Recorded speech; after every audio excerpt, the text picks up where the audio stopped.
Hello বন্ধুরা, কেমন আছো তোমরা সবাই?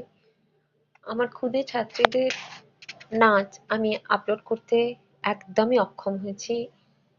আমি তোমাদের কাছে তাই জন্য সরি চেয়ে নিচ্ছি, কারণ আমি যতবারই আপলোড করেছি ওদের এই নাচটা, ততবারই এটা আমাকে ব্লক করে দেওয়া হয়েছে। আমি জানি না এর কারণ কি, কারণ আমি গান ইউজ করিনি। আমি নিজের গলায় গিয়ে গানটা এখানে আপলোড করতে চেষ্টা করেছিলাম, সেক্ষেত্রেও আমাকে কপিরাইট ক্লেম দেখানো হয়েছে। I don't know Y. জানি না, এর কোনো উত্তর আমি পাচ্ছি না, কোনো সদর্থক কিছু পাচ্ছি না। তো আমার ভীষণই মনটা খারাপ হয়ে আছে যে ওদের নাচটা আমি সরস্বতী পুজোয় এখানে দিতে পারলাম না। তোমরা সবাই একটু সাথে থেকো, পাশে থেকো। Thank you. সবাই খুব ভালো থেকো। টাটা।